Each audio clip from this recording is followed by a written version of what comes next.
এই কীর্তন গানকে যদি কেউ ভালোবাসতে চায়, তার 5টা জিনিস সন্ধান করতে হবে। কীর্তনকে ভালোবাসি মানে শুধু কীর্তন শুনতে বসি আর গায়ক আগড়ুম বাগড়ুম সাপ ব্যাং যা বলে যায় তাই শুনে একবারে হজম করতে থাকি আর হরিবোল বলে হাত তুলে দিই। এটা কিন্তু কীর্তনকে ভালোবাসার কোনো লক্ষণ নয়, এটা একটা হুজুক বলতে পারেন।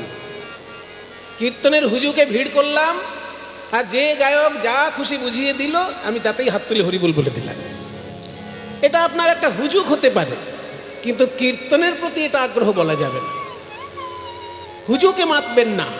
কীর্তনকে যদি ভালোবাসতে চান তাহলে 5টা জিনিসের আপনার সন্ধান করতে হবে। 1, বৈষ্ণব পদাবলী সাহিত্য। কোন কোন পদকর্তা কি কি পদ লিখেছেন তার একটা খোঁজ খবর রাখা। আমি জানি সাধারণ মানুষের অত সময় নেই, সারাদিন তারা হাড় ভাঙা পরিশ্রম করেন, কখন অত পদ পদাবলীর খবর রাখবেন। আমি বলি কি, আজকাল সব জিনিস হাতের মুঠোয় এসে গেছে। লাইব্রেরি আপনার হাতের মুঠোয়। মোবাইলটায় আপনি যেমন নায়ক নায়িকার নাচ দেখছেন, ঠিক তেমনি মোবাইলের মধ্যেই বৈষ্ণব পদাবলীও খুঁজে পাবেন। আপনি মোবাইলে একবার লিখুন তো বৈষ্ণব পদাবলী অব গোবিন্দ দাস, দেখুন পর পর চলে আসবে গোবিন্দ দাসের পদ। আপনি মোবাইলে একবার লিখুন তো বৈষ্ণব পদাবলী অব জ্ঞান দাস, চণ্ডীদাস, বিদ্যাপতি, শুধু গুগলে গিয়ে একবার লিখে দিন। লিখতেও তো হয় না আজকাল, মুখে বলে দিলেই গুগল দেখিয়ে দেয় এই আছে আমার কাছে, আমার ভান্ডারে এই আছে, বিষও আছে অমৃতও আছে। তুমি কোনটা নেবে সেটা তোমার বুদ্ধির উপর নির্ভর করছে। তোমার কি বিষাক্ত বুদ্ধি, তাহলে তুমি বিষাক্ত জিনিস নাও। তোমার কি শুদ্ধ বুদ্ধি, তাহলে তুমি শুদ্ধ জিনিস নাও। আমার ভান্ডারে কিন্তু সব আছে, আমি গুগল মাস্টার। আমার ভান্ডারে বিষাক্তও আছে, অনাসক্তও আছে, আবার বিশুদ্ধ ভক্তিও আছে। তুমি কোনটা নেবে আমার কাছে বলো। শুধু দেখবেন গুগলে সার্চ করবেন, আপনাকে মোটা মোটা বই কিনতে হবে না, সেইখানেই চণ্ডীদাসের পদাবলী, বিদ্যাপতির পদাবলী, গোবিন্দ দাসের পদাবলী, উদ্ধব দাসের পদাবলী পাবেন। আর ওই পদগুলো পড়ে যদি মানে বুঝতে না পারেন সেটাও জিজ্ঞেস করবেন, মিনিং অফ দিস পদাবলী। যদি কেউ কোথাও লিখে থাকে সেটাও পেয়ে যাবেন। না পেলে কোনো বাংলার মাস্টার মশাইয়ের কাছে যাবেন। বাংলা নিয়ে যারা এমএ করেছে, বাংলা নিয়ে যারা অনার্স পড়েছে, সেই রকম ছেলেপিলেকে ধরবেন। যেসব ছেলেরা বাংলা নিয়ে অনার্স পড়েছে, বাংলা নিয়ে এমএ পড়েছে, তারা কিন্তু বৈষ্ণব পদাবলীর অর্ধেকটা জিনিস জেনে বসে আছে। তারা শুধু সুরতালটা রপ্ত করতে পারেনি তাই কীর্তনিয়া হতে পারছে না। সুরতাল রপ্ত করে ফেলতে পারলে বাংলায় অনার্স যারা পড়ছে, এমএ যারা পড়ছে, তারা এক একজন বড় কীর্তনিয়া হতে পারে। কারণ বৈষ্ণব পদাবলীর উপর পড়াশোনা করানো হয় বাংলায় যারা এমএ পড়ে আর বাংলায় যারা অনার্স পড়ে তাদের সিলেবাসের মধ্যে। সেই জন্য যাদের যাদের বেশি আগ্রহ তারা ওই রকম ছাত্র খুঁজে বেড়াবেন বা ওই রকম মাস্টারমশাই খুঁজে বেড়াবেন যারা আপনাকে পদের মানেটা বুঝিয়ে দেবে। কাজে 5টা জিনিসকে যদি আপনি সন্ধান করেন তবে আপনি বলতে পারবেন আমি কীর্তনের ভক্ত। আর তা নাহলে হুজুকে সারা রাত্রি বসে থাকলাম, যে যা খুশি সাপ ব্যাং বকে গেল আর আমি হরিবোল বলে গেলাম, হবে না। 5টা জিনিস আপনাকে জানতে হবে। প্রথম হচ্ছে বৈষ্ণব পদাবলী, দ্বিতীয় হচ্ছে তার সুর এবং সুর, কোন পদ কোন সুরে, সেই সুরটা একটু খোঁজ খবর নেন। অন্য সুরে যদি কেউ গায় অগ্নি আপনি তাকে ধরতে পারবেন, ভাই এই পদটা কিন্তু এই সুরে নয়, তুমি ভুল গাইছো। কিংবা সঠিক পদ সঠিক সুরে শুনলে আপনারই মনে একটা দিব্য আনন্দ হবে। শুধু লোকের ভুল ধরে বেড়ানোর জন্য সুর শোনার কোনো মানে হয় না। আপনার নিজেরই দিব্য আনন্দ হবে যদি সঠিক সুর সঠিক পদ গাওয়া হয়। তারপর হচ্ছে তাল। তৃতীয় বিষয় হচ্ছে তাল। কোন তালে কোন পদটি, এটা কি তিয়ট তালে, না দশকুশি তালে, না লোফা তালে, না দাসপাড়ি তালে, না সোম তালে? এই যে একটু আগে যে আমরা নেচে নেচে গানের অংশ যেটা করলাম, একটু আগে যে নাচ গান করলাম, এটা সোমতাল ছিল। 28 মাত্রার তাল ছিল, সোমতাল। 8 8 4 8, এই হচ্ছে বিভাগ। তাহলে প্রথমে পদাবলী জানলেন, তারপর সুর জানলেন, তারপর তাল জানলেন, তারপর জানতে হবে বৈষ্ণব দর্শন। বৈষ্ণব দর্শন জানতে হবে যে শ্রীকৃষ্ণ কে। শ্রীকৃষ্ণ কি শুধু বৃন্দাবনের একটা গরু তাড়ানো রাখাল ছেলে, তাহলে তো ব্রহ্ম সংহিতায় ব্রহ্মা প্রথমেই বলে দিতেন কৃষ্ণ রাখালো, কই তো বলেননি তো। তিনি ব্রহ্ম সংহিতার প্রথম শ্লোকে কি বললেন? ঈশ্বর পরম কৃষ্ণ সচ্চিদানন্দ বিগ্রহ। কৃষ্ণের পরিচয়টা কি? তিনি সেজে আছেন রাখাল, কিন্তু আসলে তিনি ঈশ্বর পরম কৃষ্ণ। মনে করুন ভারতের রাষ্ট্রপতি যিনি, তার ইচ্ছে হলো আমি একটু নাটকে চাকরের অভিনয় করব। তাহলে রাষ্ট্রপতি যদি কখনো চাকর সেজে অভিনয় করেন, তাতে কি তার মান সম্মান কমে গেল? বরং লোকে বলবে রাষ্ট্রপতি আমাদের কত সংস্কৃতি প্রেমী, দেখো নিজে অভিনয় করছে নাটকে, নাটকে উৎসাহ দেওয়ার জন্য নিজে অভিনয় করছে। ঠিক তেমনি আমাদেরকে লীলা অমৃতে বাঁচিয়ে রাখার জন্য ভগবান রাখাল ছেলে সেজে লীলা করছেন। তিনি দেখতে রাখাল, আসলে তিনি ঈশ্বর পরম, ঈশ্বর পরম কৃষ্ণ সচ্চিদানন্দ বিগ্রহ অনাদিরাদি গোবিন্দ সর্বকারণ কারণ।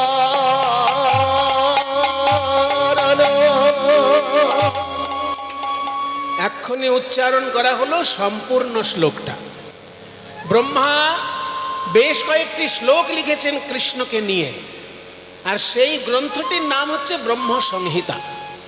এই গ্রন্থটি এতটাই মূল্যবান গ্রন্থ যে চৈতন্য মহাপ্রভু দক্ষিণ ভারতে ভ্রমণ করতে গিয়ে এই গ্রন্থটি লিখিয়ে নিয়ে এসেছিলেন।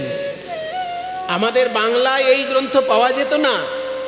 তখনকার দিনে পূর্ব ভারতে এই বইটাই পাওয়া যেত না। কি বাংলা, উড়িষ্যা, আসাম, বিহার, গোটাটাই তো পূর্ব ভারত। এই এত বড় অঞ্চলে তখন এই গ্রন্থটি পাওয়া যেত না, দক্ষিণ ভারতে প্রচলিত ছিল।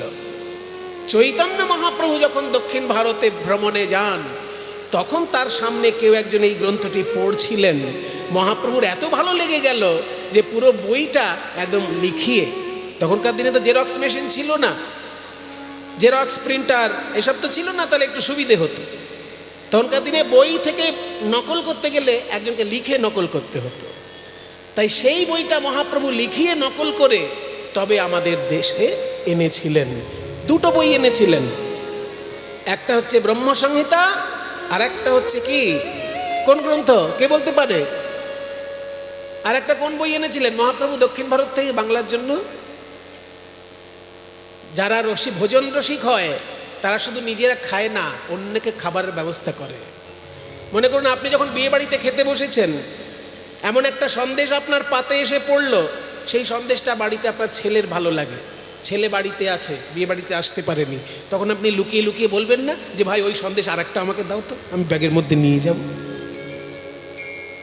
আপনি লাজ লজ্জার মাথা খেয়ে ছেলের জন্য তখন একটা সন্দেশ চেয়ে নেবেন। কারোর কাছে চাওয়াটা লজ্জার ব্যাপার, কিন্তু তখন আপনার লজ্জা মাথায় থাকবে না, ছেলের মুখটা মনে পড়বে যে আমাকে এত সুন্দর একটা সন্দেশ দিয়েছে, এই সন্দেশটা তো আমার ছেলের প্রিয়, ছেলে তো বাড়িতে আছে। তখন দেখবেন মা লাজ লজ্জার মাথা খেয়ে বলবে যে ভাই ওই সন্দেশ থাকলে আর একটা আমাকে দাও তো। ব্যাগের মধ্যে ঢুকিয়ে নিয়ে মা ছেলের জন্য নিয়ে আসবে। ঠিক তেমনি ভাবে মহাপ্রভু দক্ষিণ ভারতে এই গ্রন্থটি যখন পড়তে শুনলেন, তার এত ভালো লাগলো যে নকল করিয়ে নিয়ে আমাদের জন্য নিয়ে এসেছিলেন এই গ্রন্থটি, এই ব্রহ্ম সংহিতা। আরেকটি হচ্ছে, আমি আশা করছিলাম কারোর কাছে নামটা শুনতে পাবো, কিন্তু শুনতে পাচ্ছি না যখন আমাকেই বলতে হবে। তার লীলা কিন্তু আপনারা সবাই জানেন, তার পালা সবাই জানেন, কারণ আপনারা দক্ষিণ 24 পরগনার মানুষ, প্রচুর গান শোনেন। তার পালাটা আপনাদের মুখস্থ, কিন্তু লোকটির নামও এখন বলতে পারছেন না, তার বইটার নামও বলতে পারছেন না। বলুন তো কোন মহাপুরুষ বাইজির প্রেমে পড়ে বাইজিকে ভালোবেসে গৃহত্যাগ করে বৃন্দাবনে গেছিল? এই তো কতজন একসঙ্গে উত্তর দিলেন, খুব ভালো লাগলো। আপনারা যদি কোনো পালা শোনেন, এত মন প্রাণ দিয়ে শোনেন যে আপনাদের ঘটনাটা পুরো ছবির মতন মনে থাকে, এই তার প্রমাণ। যার নাম আপনারা বললেন সেই বিল্বমঙ্গল ঠাকুর যে বাইজিকে ভালোবেসেছিল সেই বাইজির নাম চিন্তামণি। ওই চিন্তামণিকে ভালোবেসে বিল্বমঙ্গল ঠাকুর পরবর্তীকালে তার এত বৈরাগ্য উদয় হয়, গৃহত্যাগ করে বৃন্দাবনে আসেন। সেই বিল্বমঙ্গলের লেখা যে বইটা, সেই বইটাও মহাপ্রভু দক্ষিণ ভারত থেকে এনেছিলেন আমাদের জন্য। সেই বিল্বমঙ্গলের লিখিত গ্রন্থটির নাম হলো শ্রীকৃষ্ণ কর্ণামৃতম। শ্রীকৃষ্ণ কর্ণামৃতম এই বইটাও মহাপ্রভুর এত ভালো লেগেছিল যে বইটি মহাপ্রভু নকল করে আমাদের এনেছিলেন। তাহলে ব্রহ্মসংহিতা থেকে একটা শ্লোক যেমন শোনালাম, তেমনি কৃষ্ণ কর্ণামৃত থেকেও একটা শ্লোক শোনাই।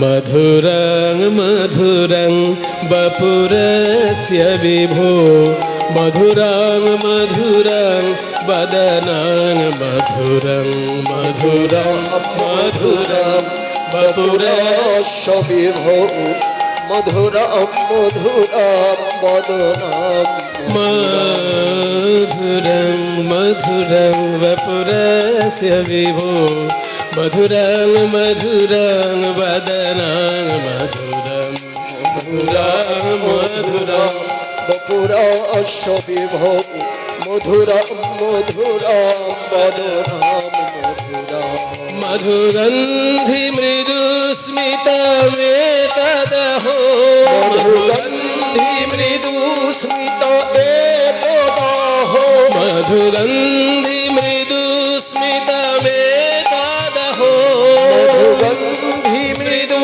স্মিত একদাহো, মধুরং মধুরং মধুরং মধুরং মধুরম মধুরম মধুরম মধুরং মধুরং বপুরস্য বিভো, মধুরম মধুরম বদনম মধুরম মধুরম মধুরম বপুরস্য বিভো, মধুরম মধুরম বদনম মধুরম।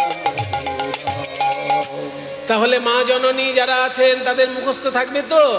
এখানে মা জননীদের দেখে আমার খুব ভালো লেগেছে। এত সুন্দর একটা মাতৃমণ্ডলী এখানে ভক্তি যাজন করছেন, জয় নিতাই মাতৃসংঘ। আমার খুব ভালো লেগেছে মায়েদের এই যে এত উৎসাহ নিয়ে সকলে মিলে এক মন এক প্রাণ হয়ে এত বড় একটা কীর্তনের ব্যবস্থা করেছেন। সমস্ত মাতৃমণ্ডলীর চরণে আমার প্রণাম জানাই। তাছাড়াও যত ভক্তবৃন্দ আছেন সবার চরণে আমার প্রণাম জানাই।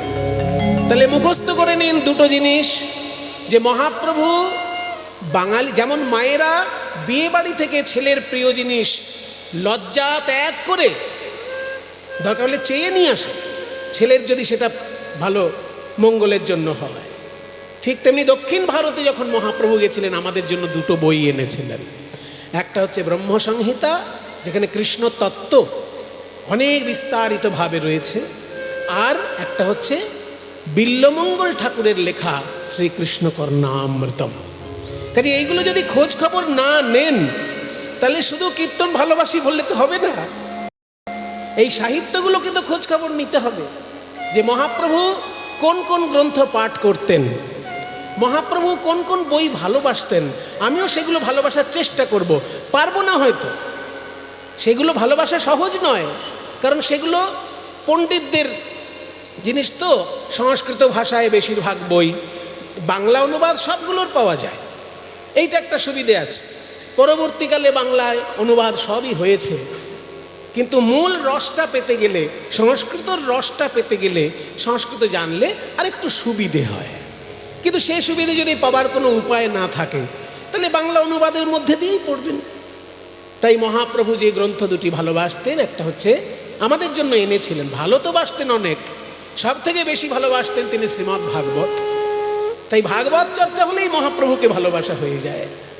আর তারপরে আমাদের জন্য এই দুটো বই এনেছিলেন, যেই জন্য বলছিলাম কীর্তনকে ভালোবাসতে গেলে 1 পদাবলী সাহিত্য, 2 সুর তাল, 3 হচ্ছে সাহিত্য, 4 হচ্ছে বৈষ্ণব দর্শন, আর 5 হচ্ছে বৈষ্ণব সঙ্গ। আপনি যদি বৈষ্ণবগণের সঙ্গ না করেন তাহলে তো বৈষ্ণবদের ভাবধারাটার সঙ্গে পরিচিত হতে পারবেন না। সেই জন্য কঠিন বটে, বৈষ্ণব সঙ্গ লাভ করাটা কঠিন। বৈষ্ণবদের যত নিয়ম আছে সব নিয়ম মেনে চলাও খুব কঠিন, কিন্তু চেষ্টা করতে তো দোষ নেই।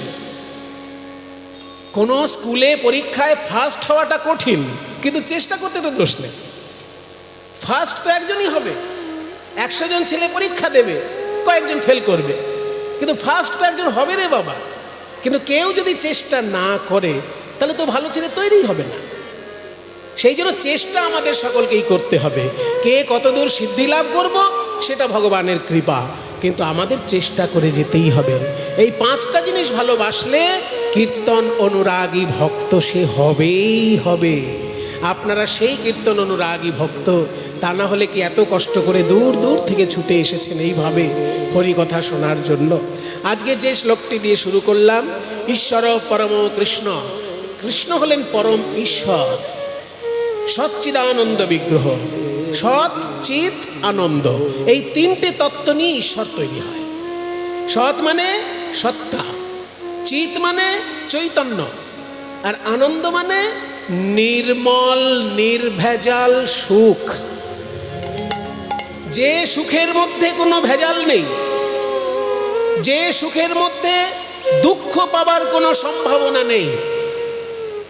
বুঝে নিন, যে সুখে দুঃখ পাবার কোনো সম্ভাবনা নেই সেই সুখটা হলো ঈশ্বরের সুখ। আমরা কোনো সুখ অনায়াসে পেয়ে যাই বা আয়াস করেও পেয়ে যাই, কিন্তু তাতে দুঃখ পাবার সম্ভাবনা থাকে। কেমন? কেউ কিছু মনে করবেন না, একটা উদাহরণ দিচ্ছি। মনে করুন মদ্যপানের একটা সুখ আছে, মদ্যপান করলে সুখ হয়। যারা মদ্যপান করেন তারা জানেন যে মদ্যপান করলে কিরকম সুখ হয়। কিন্তু এই সুখে যদি কেউ বেশি অভ্যস্ত হয়ে পড়ে, কি বাবা, তাহলে কি তার সুখটা চিরস্থায়ী থাকবে? মনে করুন মদ্যপানের একটা সুখ তো আছেই, তা নাহলে মানুষ হাড় ভাঙা পরিশ্রম করে মাথার ঘাম পায়ে ফেলে যে পয়সা আয় করছে সেই পয়সা দিয়ে জিনিসটা কিনবে কেন? অন্য কোনো জিনিস কিনতে অত ট্যাক্স দিতে হয় না মশাই। মদ কিনতে গেলে প্রচুর ট্যাক্স দিতে হয়। আপনি যদি 100 টাকার মদ কেনেন তো 50 টাকা ট্যাক্স আছে সেখানে। তাহলে মানুষ যে মাথার ঘাম পায়ে ফেলে পয়সা আয় করছে, সেই পয়সা খরচা করে যখন একটা পানীয় কিনছে, নিশ্চয়ই তাতে সে প্রচন্ড সুখ পাচ্ছে। কিন্তু সেই সুখে যদি সে অভ্যস্ত হয়ে পড়ে, কিছুদিন পরেই ডাক্তারের কাছে যেতে হবে, আর ডাক্তারবাবু বলছেন আপনার লিভারটার 12টা বাজিয়ে ফেলেছে, এই লিভার মেরামত করতে আমার এইবার মাথার ঘাম পায়ে পড়বে, তাই না? তাহলে এই সুখটা, যে সুখটা তাকে এনে দিল পয়সার বিনিময়ে, সেটা কিন্তু তার সত্যিকারের সুখ হলো না। ওই সুখের মধ্যে কিন্তু তার দুঃখ নিহিত আছে। সুখটা সুখই, কিন্তু তার সঙ্গে যদি দুঃখ মিশে থাকে সেটা কোনো মতেই ঈশ্বরের সুখ হতে পারে না। ঈশ্বরের যেগুলো সুখ তার মধ্যে দুঃখের কোনো বালাই নেই। উদাহরণ দিচ্ছি এক্ষুনি। মনে করুন কেউ প্রতিদিন 1000 নাম জপ করে, তারপরের মাসে সে 1,00,000 নাম জপ করা অভ্যাস করলো। 1000 জপ করতো আগে, এখন সে 1,00,000 নাম জপ করে। তার কি লিভার খারাপ হবে? তার চোখ খারাপ হবে? তার কান খারাপ হবে? কিডনি খারাপ হবে? আগে 1 বোতল মদ খেত, এখন 10 বোতল মদ খায়, তার কিন্তু লিভার খারাপ হতে পারে। কিন্তু যে আগে 1000 নাম জপ করতো আর এখন 1,00,000 নাম জপ করে, তার কোনটা খারাপ হবে? লিভারও খারাপ হবে না, কিডনিও খারাপ হবে না, সব শরীর সুন্দর থাকবে।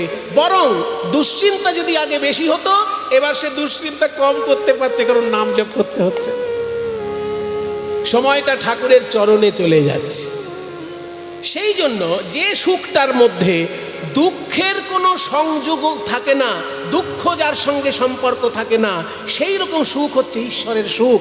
ওইটাইকে বলছে সৎ চিৎ আনন্দ। ওই সৎ চিৎ আনন্দ নিয়ে ঈশ্বর গঠিত। সেই আনন্দটা নির্মল সুখ, নির্ভেজাল সুখ। সেই সুখ তিনি যদি কৃপা করে দেন তবে আমরা পাই। সেই সুখ থাকে কোথায়? নাম জপে থাকে, ধ্যানের মধ্যে থাকে, কীর্তন গানে থাকে, ভাগবত পাঠে থাকে, গীতা পাঠে থাকে, তীর্থযাত্রায় থাকে, গুরু বৈষ্ণবের সেবায় থাকে। এই সব কাজগুলো করতে পারলে সেই নির্মল সুখের স্বাদ পাওয়া যায়। নিতাই গৌর প্রেমানন্দ হরি বল। তাই শাস্ত্র বলছে ঈশ্বর পরম কৃষ্ণ সচ্চিদানন্দ বিগ্রহ অনাদিরাদি। গোবিন্দ নিজে হচ্ছেন অনাদি, তার কোনো আদি নেই, সেই জন্য তিনি অনাদি, অনাদি। আবার তিনি নিজে সমস্ত কিছুর আদি, তাই তিনি অনাদি কিন্তু সমস্ত কিছুর আদি। আদি মানে মূল, তার কোনো মূল নেই কিন্তু তিনি সমস্ত কিছুর মূল। ওই জন্য বলছে অনাদি আদি। তাহলে অনাদি আদি যদি আপনার রাদি কেন বলেন, অনাদি রাদি? আসলে ওই রটা হচ্ছে বিসর্গ। অনাদি এই বিসর্গটা রয়ে পরিণত হয়ে পরের আয়ের সঙ্গে যুক্ত হয়ে গেছে, সন্ধির ব্যাপার, ওগুলো গ্রামারের ব্যাপার। অনাদি আদি গোবিন্দ একসঙ্গে বলতে হবে, অনাদির আদি গোবিন্দ। তিনি নিজে অনাদি কিন্তু তিনি সমস্ত কিছুর আদি, তাই অনাদি আদি। আবার গোবিন্দ, গোবিন্দ শব্দের অর্থ কি? গো মানে গরু, বিন্দ মানে জানা। গরুর ভালো মন্দ যিনি জানেন, কিভাবে গরুকে ভালো রাখা যায়, কিভাবে গরুকে খুশি রাখা যায়। কারণ গরু অন্যান্য মানুষের কাছে কুকুর বিড়ালের মতো একটা পশু মাত্র, কিন্তু ভারতবর্ষের মুনি ঋষি বলেছেন তুমি যদি মানুষ হও, গরু তোমার কাছে মায়ের সমান। তুমি যদি বাঘ হও, মানুষ যদি না হও, তুমি যদি বাঘ হও, তাহলে হরিণও যা, ছাগলও যা, গরুও তাই, কারণ তার কাছে সেটা খাদ্য। তুমি যদি বাঘ হও, সিংহ হও, নেকড়ে বাঘ হও, কুমির হও, তোমার কাছে ছাগলও খাদ্য, হরিণও খাদ্য, তেমনি গরু একটা সামান্য পশু। কিন্তু তুমি যদি মানুষের মতো মানুষ হও, তাহলে গরু তোমার কাছে পূজনীয়। গরু তোমার মা। কেন না, গরুর দুধের মধ্যে যে পুষ্টিগুণ আছে, বিশ্ব ব্রহ্মাণ্ডে কোনো প্রাণীর মধ্যে সেই পুষ্টিগুণ নেই। এইটা আমার কথা নয়, বিজ্ঞানের ল্যাবরেটরিতে প্রমাণিত। এখানে যারা মাধ্যমিক পাশ করেছেন তারা জানেন যে মাধ্যমিকের স্ট্যান্ডার্ডে যখন লাইফ সায়েন্স পড়ানো হয়, ওই জীবন বিজ্ঞানের মধ্যে একটা প্রশ্ন থাকে যে সুষম আহার কাকে বলে, থাকে না? সুষম আহার ইংরেজিতে বলে ব্যালেন্সড ফুড। সুষম আহার কাকে বলে না, যে খাবারের মধ্যে খাদ্যের 6 রকমের গুণই বৈশিষ্ট্য বজায় থাকে। খাদ্য তো 6 রকমের, কি কি? মহা মুশকিল, আবার সেই মাধ্যমিকে গিয়ে বিজ্ঞান পড়তে হবে এখন। খাদ্য 6 রকমের বাবা ও মায়েরা জেনে রাখো, খাদ্য কিন্তু 6 রকম। বলে দূর, আমরা সারাদিন রান্না করি কত রকমের খাদ্য, ডাল ভাত পোস্ত, পায়েস চাটনি শুক্তো, আলু পটল, আলু বেগুন, আলু ফুলকপি, কত রকমের আছে। আপনার হচ্ছে 6 রকম। বলে 6 রকম হচ্ছে মূল খাবার। আমরা যেগুলো বানাচ্ছি ওই 6টি খাবারের ভ্যারাইটি বানাচ্ছি। আমরা ওই খাবারগুলোর বৈচিত্র্য তৈরি করছি, কিন্তু মূল খাবার 6টি। কি কি? প্রথম হচ্ছে কার্বোহাইড্রেট। এই যে আপনারা ভাত খাচ্ছেন, রুটি খাচ্ছেন, চাউমিন খাচ্ছেন, তারপরে ময়দা খাচ্ছেন, এই সবগুলোই কিন্তু কার্বোহাইড্রেটের মধ্যে পড়ছে। কার্বোহাইড্রেট, ভাত রুটি এগুলো সব কার্বোহাইড্রেটের মধ্যে পড়ে। তারপর হচ্ছে প্রোটিন, কিছু কিছু খাবার প্রোটিন খাবার। তারপর হচ্ছে ভিটামিন, তারপর হচ্ছে ফ্যাট। ফ্যাট মানে তৈলাক্ত যেসব খাবার আমরা খাই। তাহলে কার্বোহাইড্রেট, প্রোটিন, ভিটামিন, ফ্যাট। আর একটা হচ্ছে খনিজ পদার্থ, যেমন ধরুন লোহার টুকরো খাদ্যের মধ্যে থাকে। খাদ্যের মধ্যে লোহার টুকরোও মিশে থাকে। লোহার টুকরো মিশে থাকে বলে আমাদের রক্তটা ভালো করে তৈরি হয়। খাদ্যে যদি আয়রন কমে যায় তাহলে তার রক্ত কমে যায়। রক্ত তৈরি হতে আয়রন লাগে, সেই জন্য আয়রনটা খাদ্যের মধ্যেই থাকে। তাহলে carbohydrate, fat, vitamin, protein, mineral, খনিজ পদার্থকে বলে মিনারেল, আর একটা হচ্ছে ওয়াটার, জল। এই 6 রকমের খাবার হচ্ছে আমাদের প্রয়োজনীয় খাদ্য। একমাত্র 2টি খাবারের মধ্যে এই 6 রকমের খাবার ব্যালেন্স করা থাকে, সেটা একটা হচ্ছে আমিষ, একটা নিরামিষ। আমিষটা আমি কীর্তনের আসরে বলবো না, পার্সোনালি জানবেন, বলে দেবো তখন, কিন্তু আমিষটা আমি কীর্তনের আসরে বলবো না। নিরামিষ সুষম আহারের মধ্যে একমাত্র আহার পৃথিবীর মধ্যে গরুর দুধ। তাহলে ভগবান এমনভাবে তৈরি করেছেন গরু নামক প্রাণীটিকে, যার দুধের মধ্যে 6 রকমের খাবার বৈশিষ্ট্য রয়েছে। কিছুই যদি কেউ না খায়, 1 গ্লাস গরুর দুধ খেয়ে থাকলে সে বেঁচে থাকবে, মরে যাবে না, কারণ 6 রকমের খাবার গুণ ওই গরুর দুধের মধ্যে রয়েছে। মায়ের কাছে আমরা ছোটবেলায় দুধ খাই, আজীবন মায়ের কাছে দুধ খাওয়া যায় না। তাই মায়ের বিকল্প যদি কেউ বিশ্ব ব্রহ্মাণ্ডে থাকে, সে হচ্ছে গরু, কারণ তার দুধের মধ্যেই একমাত্র দুধ। তো সবারই আছে, ছাগলেরও দুধ আছে, তারপরে হরিণেরও দুধ আছে, বাঘেরও দুধ আছে, কিন্তু পুষ্টিগুণ, খাদ্যগুণ, 6 রকমের খাদ্যগুণ কোন দুধ? বিজ্ঞানীগণ প্রমাণ করেছেন, আমি আপনি নয়, বিজ্ঞানী বলছে বিশ্ব ব্রহ্মাণ্ডে একমাত্র গরুর মধ্যে 6 রকমের খাদ্যগুণ গরুর দুধে পাওয়া যায়।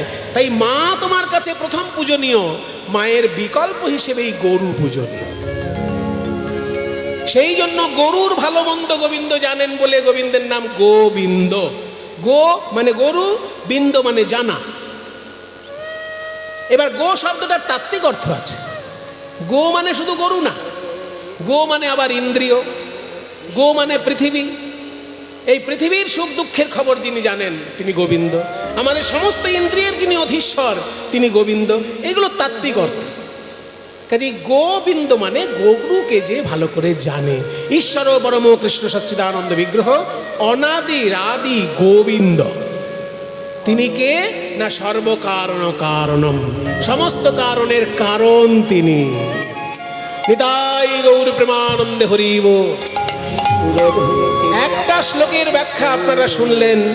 এই শ্লোকটি লেখা রয়েছে ব্রহ্ম সংহিতায়, যা মহাপ্রভু স্বয়ং আমাদের জন্য যত্ন করে এনেছিলেন দক্ষিণ ভারত থেকে। এইবার আমরা আমাদের গান বাজনায় তো যাবই। আজকে মহাপ্রভু কি বলছেন?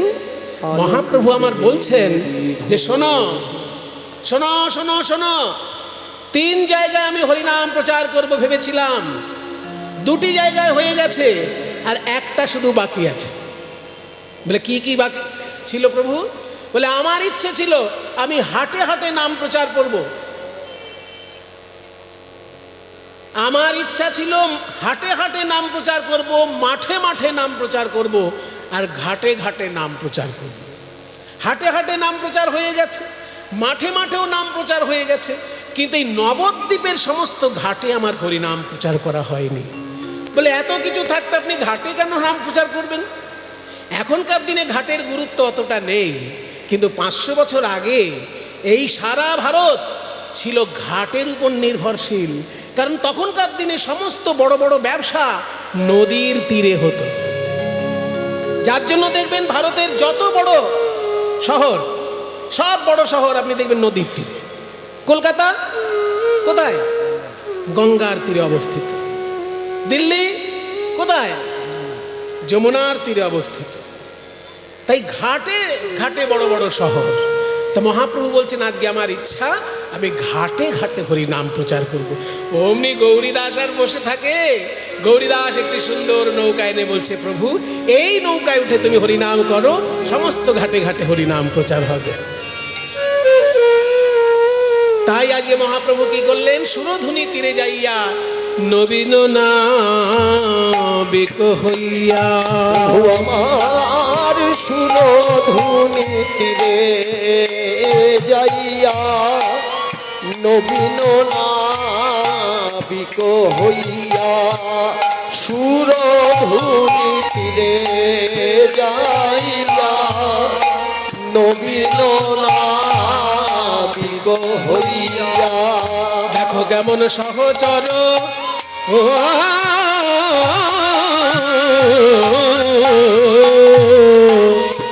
সহচর মেলিয়া খেলায় গো ওই সহচর ও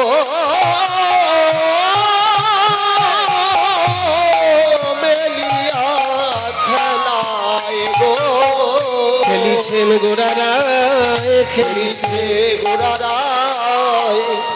একটু আগে আমি আপনাদেরকে বলেছি যারা কীর্তন ভালোবাসেন তারা কীর্তনের সুর তালেরও খবর নেবেন। এই যে ছোট্ট তালে গানটা চলছে, এই সুরটা কিন্তু আপনাদের সকলের মুখস্থ, কিন্তু এটা কি তাল এটা বললে পরে কিন্তু কেউ আর উত্তর দিতে পারবে না। দেখুন এটা তাল, ছোট তাল, কিন্তু জানা সবার নেই, শুধু জেনে নেই। এই তালটির নাম হচ্ছে ছোট একতালি। এর একটা ডাক নাম আছে, বইপত্রে লেখা থাকবে ছোট একতালি বলে, কিন্তু একটা ডাক নামও আছে। ডাক নামটা হচ্ছে ঝাঁতি। কেন ঝাঁতি? এর মধ্যে ঝাঁটা খুব জোরালোভাবে বাজে, সেই জন্য ঝাঁতি এটা ছোট তালের নাম। এই দেখুন 1 2 3 4 5 6, যদিও এটা 7 মাত্রার তাল, কিন্তু গান বাজনার মধ্যে এটা 6 মাত্রায় এসে গেছে। 7 মাত্রা কিভাবে হবে? এটা 7 মাত্রা যদি করতেই হয় তাহলে এটা 3.5 3.5 বিভাগ করতে হবে। 1 2 3 হাফ, 1 2 3 হাফ, 1 2 3 হাফ, তিনের সঙ্গে হাফ যাবে, 3.5 3.5 হবে। কিন্তু সেইভাবে গান বাজনা করলে গানের মাধুর্য থাকে না, সেই জন্য 7টা ওই 3.5 না করে 3 3 ভাগে এসে গেছে। 1 2 3 4 5 6, ধিত্তা কি ধাধি ধা, ধিত্তা কি ধাধি ধা, ধিত্তা কি ধাধি ধা, 1 2 3 4 5 6। খেলিছে প্রিয় গদাধর সঙ্গে ওই রঙ্গে, ওই প্রিয় গদাধর সঙ্গে পুরবরা ভসরঙ্গে। প্রভু আমার নৌকায় বসিয়া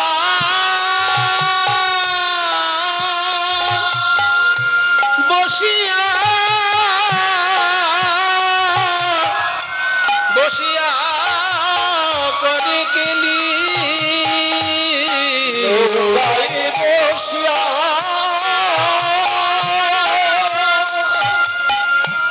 বসিয়া করে কেলি। হাজার হাজার ভক্ত, মহাপ্রভুর হাজার হাজার ভক্ত, কিন্তু একজনের মুখের দিকে তাকিয়ে গান গাইছেন কেন? কে সেই ভাগ্যবান যার মুখের দিকে তাকিয়ে মহাপ্রভু গান গাইছেন? মনে করুন এত লোক আপনারা কীর্তন শুনছেন, এবার আমি কারোর দিকে না তাকিয়ে যদি একজনের মুখের দিকে তাকিয়ে আগাগোড়া কীর্তন গাই, তবে বিরক্ত হবেন না আপনারা? এই ভাই আমরা বসে আছি, আমাদের দিকে দেখছো না কেন? ওই কি আছে ওর মুখে? কি মতো মতো আছে মুখে? তাহলে আমি যদি কারোর দিকে না তাকিয়ে একজনের মুখের দিকে তাকিয়ে গান করি, বিরক্ত হবে। আজকে এত লোক নৌকায়, মহাপ্রভু কারোর দিকে না তাকিয়ে একজনের মুখের দিকে তাকাচ্ছেন কেন? কে সেই ভাগ্যবান? বলছি ইনি কে জানো? ইনি পূর্বজন্মে স্বয়ং রাধা রানী, রাধা গোবিন্দের মিলিত তনু হলেন চৈতন্য মহাপ্রভু। কিন্তু সেই রাধা গোবিন্দের মিলিত তনুটি কেমন দেখাবে সেইটা দেখার জন্য স্বয়ং রাধারানী আবার কলিযুগে গদাধর রূপে জন্মগ্রহণ করেছে। সেই জন্য মহাপ্রভু যেহেতু আজকে তার ভিতরে কৃষ্ণ ভাব জাগ্রত হয়েছে, তাই গদাধরের মুখের দিকে তাকিয়ে তিনি গান গাইছেন। নৌকায় বসিয়া করে কেলি, নৌকায় বসিয়া করে কেলি।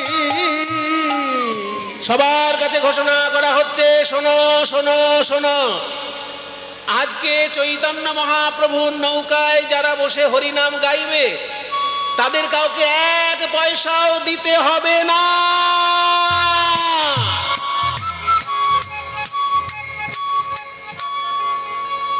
1 পয়সাও দিতে হবে না। শুনে বাবা, যার কোনো কাজ নেই সেও গিয়ে নৌকায় উঠে বসে আছে। মনে করুন হঠাৎ যদি পশ্চিমবঙ্গ সরকার বলে যে যারা যারা দক্ষিণ 24 পরগনা থেকে কলকাতায় যাবে তাদের কাউকে টিকিট কাটতে হবে না, তখন কলকাতায় আর সর্ষে ফেলার জায়গা হবে, তিল ফেলার জায়গা হবে? এত মানুষে ঠাসাঠাসি হয়ে যাবে। বিনা পয়সায় যেহেতু ট্রেনে বাসে যাওয়া যাবে, চল কিছুই না হলে হাওড়ার ব্রিজটা দেখে আসি। এই ভেবে বিনা পয়সার খবর হলে পরে দেখবেন সেখানে কাতারে কাতারে মানুষ এসে যায়। তো যখনই কেউ ঘোষণা করেছে মহাপ্রভুর আজকে নৌকায় যারা হরিনাম করবে তাদের পয়সা লাগবে না, ও যার কাজ নেই সেও গিয়ে নৌকার উপর বসে আছে, একটু গঙ্গার হাওয়া তো খাওয়া যাবে। কিন্তু বাবা, 100 লোকের নৌকায় যদি 200 লোক উঠে পড়ে, সেই নৌকা যেমন টলমল করে, মহাপ্রভুর ওই নৌকা টলমল করতে লাগলো। আর এমন সময় ঝোড়ো হাওয়া দিতে লাগলো। একে নৌকা টলমল করছে, আবার ঝোড়ো হাওয়া ডুবু ডুবু করে না, তার সঙ্গে বহায়ে বিষমবাণ। ডুবু ডুবু করে না, বহায়ে বিষমবাণ। তাই দেখি হাসে গোরা মনমালি গো, দেখি হাসে গোরা বনমালী।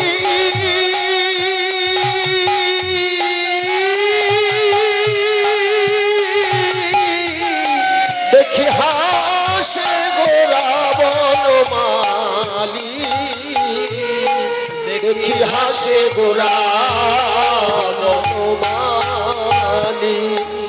সবাই বলে চৈতন্য মহাপ্রভু বড় পণ্ডিত। সত্যিই তো চৈতন্য মহাপ্রভু এত সুন্দর ছাত্রদেরকে পড়াতেন যে সেই সময় অন্যান্য মাস্টার মশাইদের কাছ থেকে সবাই চৈতন্য মহাপ্রভুর কাছে ছুটে আসতো পড়ার জন্য।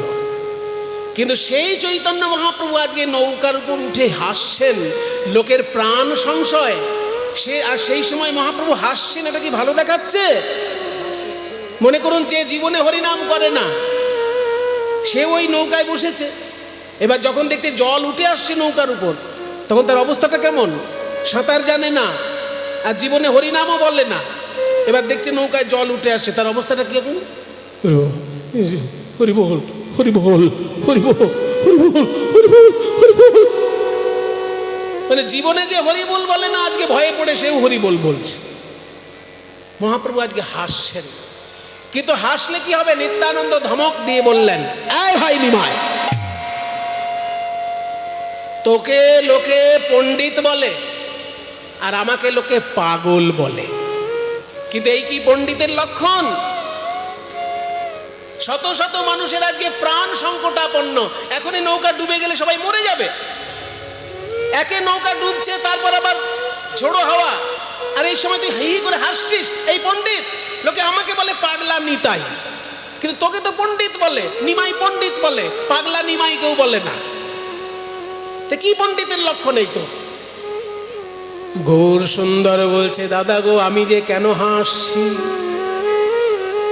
আর কেউ না বুঝুক, তোমার বোঝা উচিত না। আমি অত ঘোরালো পেঁচানো কথা বুঝি না, সহজ করে বল কেন হাসছিস? লোকে ডুবতে বসেছে, তুই হাসছিস। আমি কেন হাসছি জানো? এই যে যারা আজকে ডুবে যাবার ভয়ে হরিবোল বলছে, আমি নিজে একদিন এদের বাড়ি গিয়েছিলাম, সবার হাতে পায়ে ধরে বলেছি, ওরে কলিজি, একবার বদন ভরে হরিবোল বলো। এই নরজনম দুর্লভ জনম, সবাই মিলে একবার বাহু তুলে হরিবোল। আবার হরিবোল,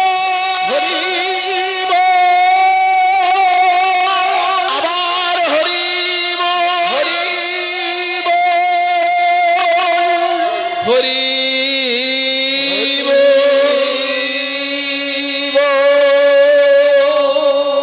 মায়েরা, আপনারা হলেন ভক্ত মানুষ। আমি 3 বার বললাম বাহু তুলে হরিবোল বলো, আপনারা 3 বারই বাহু তুলে হরিবোল বললেন।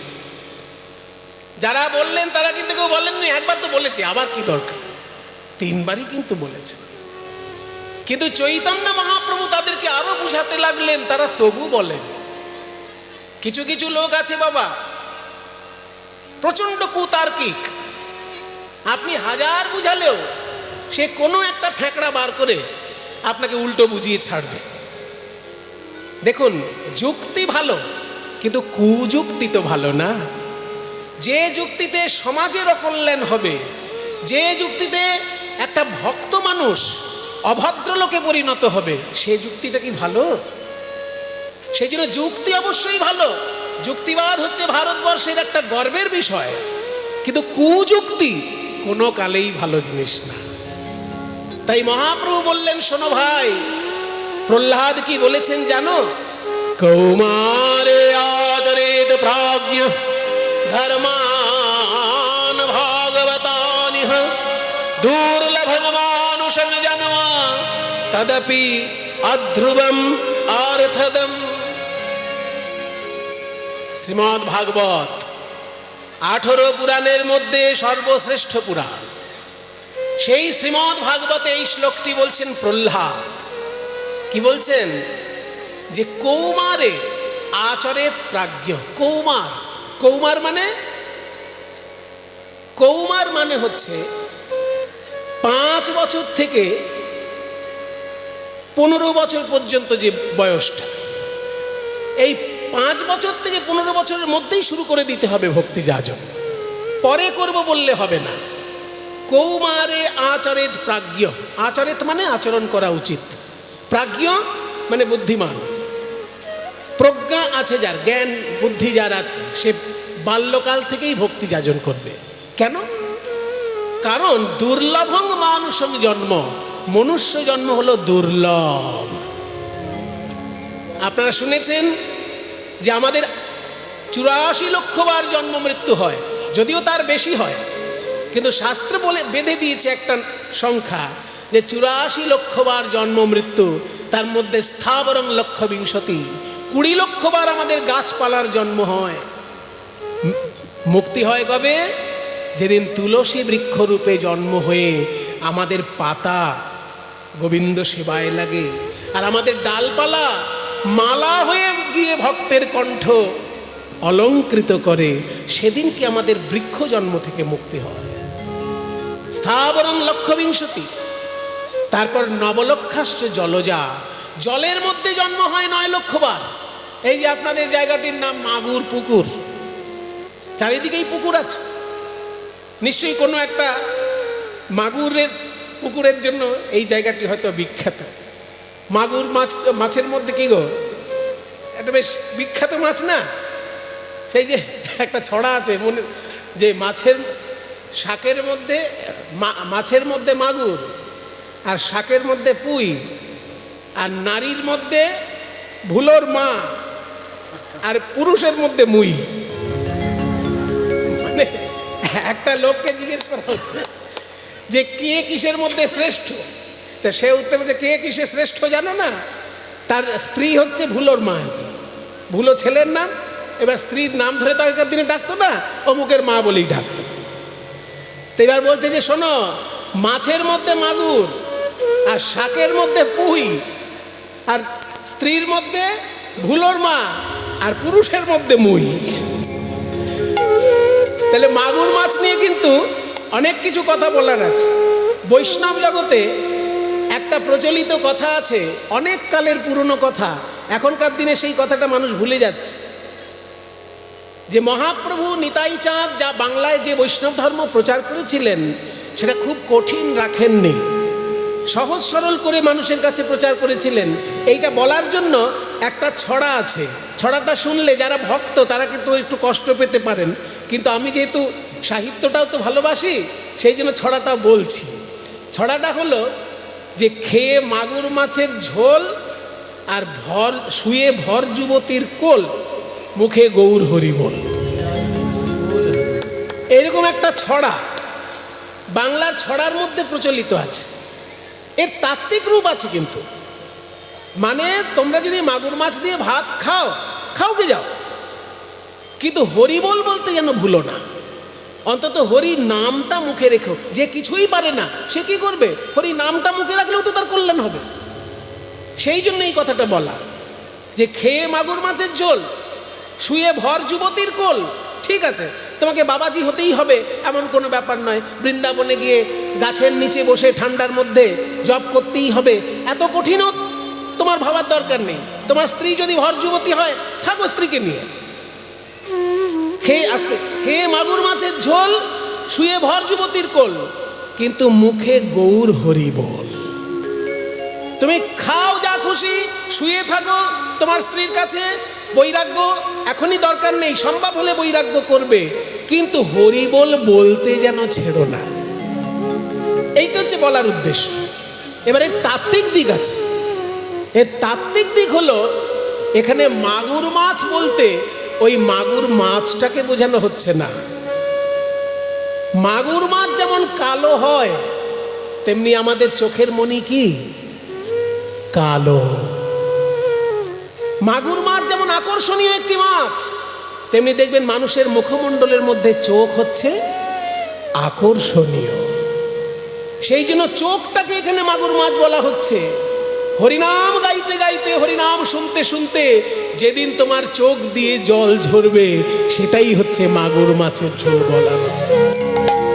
তাত্ত্বিক উদ্দেশ্য, এর তাত্ত্বিক ব্যাখ্যা যে মাগুর মাছের ঝোল মানে এখানে বাইরের মাগুর মাছের ঝোল বলা হচ্ছে না।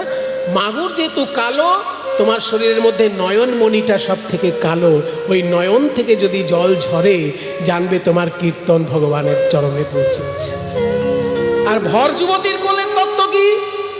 এখানে ভর যুবতীর কোল বলতে সাধারণ মানুষ বুঝবে যে যুবতী স্ত্রীর কথা বলছে, কিন্তু ভর যৌবন কোন স্ত্রীর থাকে?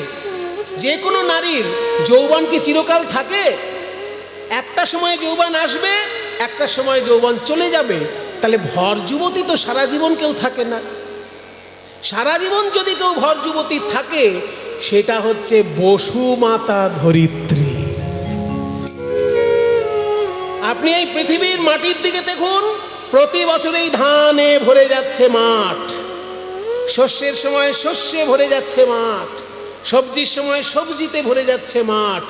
আপনি ছোটবেলাতেও প্রকৃতিকে যেমন দেখেছেন, বয়সকালেও এসে প্রকৃতিকে সেই রকম সুন্দরী দেখছেন। তাহলে চিরকালের ভর যুবতী যদি কেউ থাকে, সেটা হচ্ছে প্রকৃতি সুন্দরী, অর্থাৎ বসুমাতা ধরিত্রী। এখানে ভর যুবতীর কোল বলতে বসুমাতার ধরিত্রীতে গড়াগড়ি দিয়ে হরিনাম সংকীর্তন করে। কাজে এখানে মাগুর ঝোল বলতে চোখের জল, আর যুবতীর কোল বলতে ভর যুবতী, আজীবনের যিনি ভর যুবতী তিনি হচ্ছেন প্রকৃতি, বসুমাতা ধরিত্রী। তার কোলে গড়াগড়ি দিয়ে ধুলো মেখে হরি সংকীর্তন করো, মুখে গৌর হরি একবার বলে দেখো, নরজনম তোমার ধন্য হয়ে যাবে। তাই যে মাছের কথায় চলে এলাম, তার কারণ জলে জন্ম হয় আমাদের 9 লক্ষ বার। স্থাবরং লক্ষ বিংশতি, 20 লক্ষ বার গাছপালা, নবলক্ষাশ্চ জলজা, 9 লক্ষ বার জলে। মুক্তি লাভ কবে? মাছ হয়েছি, চিংড়ি হয়েছি, কাঁকড়া হয়েছি, মুক্তি কবে পেলাম? যেদিনকে শঙ্খ রূপে জন্মগ্রহণ করলাম। যে মুখে ভক্ত হরিনাম গান করে, সেই মুখে যখন আরতি কালে আমায় বাজিয়ে দিল, আমার জল জন্ম থেকে মুক্তি লাভ হয়ে গেল। কৃমিনাং রুদ্রলক্ষাস, 11 লক্ষ বার পোকামাকড়ের জন্ম হয়েছে আমার। মুক্তি পেলাম কবে? যেদিনকে মৌমাছি হয়ে আমি মধু সংগ্রহ করে দিলাম পুজোর জন্য, কিংবা বজ্রকীট রূপে যেদিন আমি শালিগ্রাম শিলায় স্থান পেলাম, সেদিন মুক্তি লাভ হয়ে গেল। 10 লক্ষাশ্চ অণ্ডজা, ডিমের মধ্যে জন্ম হয় 10 লক্ষ বার। মুক্তি পেলাম কবে? না যেদিনকে ময়ূর রূপে জন্মগ্রহণ করে আমার পালক দিয়ে গোবিন্দের চূড়া তৈরি হলো, সেদিন পাখি জন্ম থেকে, ডিমের ভিতরের জন্ম থেকে মুক্তি পেলাম। তারপর পশু জন্ম, পশু জন্ম থেকে মুক্তি পেলাম কবে? ওই যে আগে বললাম, পৃথিবীর মধ্যে শ্রেষ্ঠ পশু যাকে আমরা মা বলে ডাকি। কেন না? মায়ের কোলে ছোটবেলায় দুধ খাওয়া যায়, আজীবন খাওয়া যায় না। আজীবন যার দুধ খেয়ে বেঁচে থাকা যায়, সে হচ্ছে গরু। সেই জন্যই আমরা গরুকে মায়ের জায়গায় সম্মান করি। যেদিনকে ধেনুকুলে আমার জন্ম হলো, আমার পবিত্র দুগ্ধ দিয়ে গৌর গোবিন্দের সেবা হলো, সেই দিন আমি পশু জন্ম থেকে মুক্তি লাভ করলাম।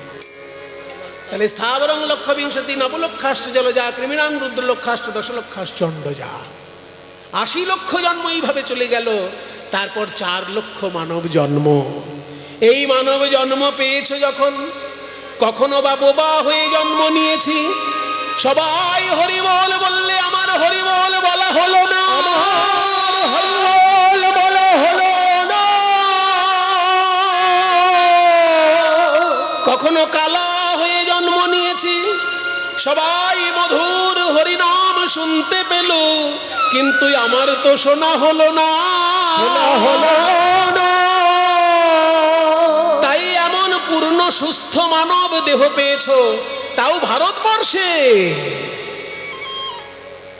যেখানে হাজার হাজার বছর ধরে বড় বড় মুনির এসে এসে আমাদেরকে তত্ত্বজ্ঞান দিয়েছে। ও মায়েরা, আমি ভারতবর্ষে জন্মেছি বলে বুদ্ধদেবের বাণী শুনতে পাই, আমি ভারতবর্ষে জন্মেছি বলে মহাবীরের বাণী শুনতে পাই, আমি ভারতবর্ষে জন্মেছি বলে বেদব্যাস, বাল্মীকি, রবীন্দ্রনাথের বাণী শুনতে পাই। যদি আমার জন্মটা আফ্রিকায় হতো, আমি কাউকে ছোট করছি না, মানুষ মাত্রই ভালো, কিন্তু আমার জন্মটা যদি ওই জঙ্গলের, আফ্রিকার কোনো জঙ্গলে হতো, বাঘের সঙ্গে লড়াই করতে করতে, ওই বড় বড় অজগর, কি জানো নাম, অ্যানাকোন্ডা, অ্যানাকোন্ডার সঙ্গে লড়াই করতে করতে জীবন কেটে যেত, বেদব্যাসের বাণী কানে আসতো না বুদ্ধদেবের বাণী কানে আসতো? এই ভারতবর্ষের পবিত্র মাটিতে তোমার জন্ম হয়েছে, তাই তুমি বেদব্যাস, বাল্মীকি, সপ্তঋষি, সপ্তঋষির নাম কি? ও মায়েরা, সপ্তঋষির নাম কি? বলে বাবা বারবার শুনি আর বারবার ভুলে যাই। তুই পারলে আরেকবার বলো, জিজ্ঞেস করো না, তাই না? প্রতিদিন এই নামগুলো স্মরণ করতে হয় বাবা। যাদের জন্য আমরা বেঁচে আছি, আমাদের আসল সম্পদই তো মুনি ঋষি। সপ্তঋষির নাম হচ্ছে মরীচি, অত্রি, অঙ্গিরা, পুলস্ত, পুলহ, ক্রতু এবং বশিষ্ঠ। এই 7 জন ঋষির পবিত্র বাণী আমাদেরকে বাঁচিয়ে রেখেছে। যদি মনে করুন আমি ওই রকম জঙ্গলের কোনো দেশে বা মরুভূমির কোনো দেশে জন্ম নিতাম, সাহারা মরুভূমি, বিশাল মরুভূমি, সাহারা মরুভূমি, সেখানেও তো মানুষ জন্মাচ্ছে, তো সেখানে যদি জন্মাতাম, শুধু জল কোথায় আছে, জল কোথায় আছে, এই ভেবে ভেবে জীবন কেটে যেত। বেদব্যাস, বাল্মীকি, সপ্তঋষি, রবীন্দ্রনাথ, নজরুল ইসলাম, এদের বাণী কোনোদিন শুনতে পেতাম না। এই সোনার ভারতবর্ষে জন্মেছি বলে এই মহাপুরুষদের বাণী পেয়েছি। তাই 84 লক্ষ জন্মের মধ্যে যখন কোনো জন্মে হয়তো মুখ ছিল না, হরিবোল বলতে পারিনি, কান ছিল না, কান থাকলেও শুনতে পারিনি, হরিনাম শুনতে পারিনি, পূর্ণ সুস্থ মানব দেহ যখন পেয়েছো ভাই সোনার ভারতে, বদন ভরে দুটি বাহু তুলে নিতাই গৌর হরিবোল বলো। এই কথা বলেছেন প্রহ্লাদ, যে কৌমারে আচরেত প্রাজ্ঞ ধর্মান ভাগবতানিহ দুর্লভং মানুষং জন্ম। মনুষ্য জন্ম দুর্লভ। কেন না, মানুষ হবার আগে 80 লক্ষ জন্ম পেরিয়ে আসতে হয়। গাছপালা, কীট পতঙ্গ, পশু পাখি 80 লক্ষ জন্ম পেরিয়ে তবে মনুষ্য জন্ম। সেই জন্য দুর্লভং মানুষং জন্ম, কিন্তু তথাপি অধ্রুবম, তার উপর আবার অনিশ্চিত। অধ্রুবম মানে অনিশ্চিত, কে কখন মরে যাবে কেউ জানে না, তাই অনিশ্চিত। কিন্তু অর্থদম, পরমার্থ যদি পেতে হয় এই মনুষ্য জন্মেই পরমার্থ পাওয়া যায়, অন্য জন্মে পরমার্থ পাওয়া সহজ নয়। এই যে আপনারা হাজার হাজার মানুষ বসে কষ্ট করে কীর্তন শুনছেন, এই আশেপাশে যদি একটা গরু থাকে, সে কিন্তু ভাববে যে কখন একটা পাতা পাবো, কিছু একটা খাবার পাবো। যদি আশেপাশে কোনো একটা কুকুর থাকে, সে কিন্তু ভাবে কখন একটা খাবার পাবো। এই হরিনামে কি অমৃত দেওয়া হচ্ছে, তাতে কিন্তু তাদের কোনো বোঝার ক্ষমতা নেই। তবে হ্যাঁ, ভগবানের নাম তাদের কানে যাচ্ছে, এতে তাদের জীবন ধন্য হচ্ছে বটে, কিন্তু লীলারসের আস্বাদন, হরি সংকীর্তনের আস্বাদন যেটা আপনারা পাচ্ছেন, সেটা কি ওই পশু পাখি পেতে পাচ্ছে? সেই জন্য বলা হলো মনুষ্য জন্ম অর্থদম, মানে পরমার্থ সাধন একমাত্র মনুষ্য জন্মে হয় ভাই। তাই হরিবোল বলো। প্রহ্লাদের এই বাণী আমি বলেছি মানুষের কাছে কাছে, তবু অনেকে আছে যারা হরিবোল বলেনি। তাই আমি তাদেরকে সকলকে হরিনাম বলাবো বলেই এই নৌকার মধ্যে এক জায়গায় করেছি। আমি জানি 100 লোকের নৌকায় যদি 200 লোক উঠে পড়ে, নৌকার তো ডুবু ডুবু হবেই। আর সেই ডুবু ডুবু নৌকা দেখে যদি কেউ ভয়েতেও হরিবোল বলে, তার মনুষ্য জন্ম সার্থক হয়ে যাবে।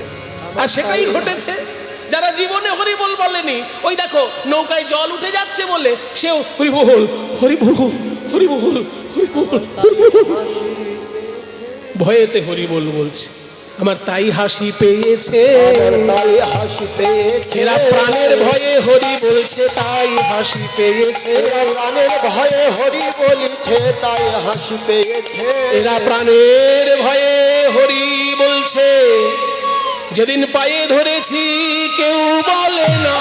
প্রাণের ভয়ে হরি বলছে, ধরেছি কেউ বলে না। প্রাণের ভয়ে হরি বলছে, ধরেছি কেউ বলে না। প্রাণের ভয়ে হরি বলছে, ধরেছি কেউ বলে না। প্রাণের ভয়ে হরি বলিছে ধরেছি কেউ বলে না।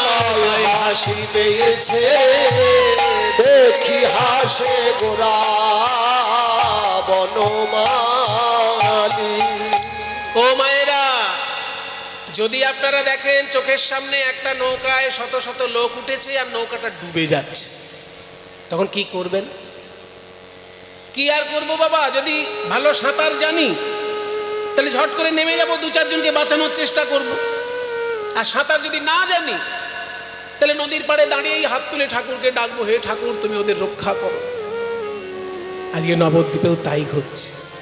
মহাপ্রভুর নৌকা ডুবে যাচ্ছে মনে করে গঙ্গার 2 পাড়ে যে কাতারে কাতারে লোক দাঁড়িয়েছিল, তারা সবাই হরিবোল বলছে। তার মানে কি, যারা নৌকায় অবস্থান করছে তারা বাঁচার জন্য হরিবোল বলছে, আর যারা নদীর পাড়ে দাঁড়িয়ে আছে তারা বাঁচানোর জন্য হরিবোল বলছে। উদ্দেশ্য ভিন্ন ভিন্ন, কিন্তু সেবাটা সবার একই হচ্ছে।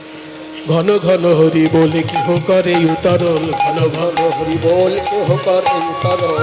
কুলে নদী আর লোক দেখে, কুলে নদী আর লোক দেখে। জনমোহন নাইয়া দেখি আমি বশ হইয়া, মোহন নাইয়া দেখিয়া বিবশ হইয়া। যুবতী ভুলিল লাখে লাখে, যুবতী ভুলিল লাখে লাখে।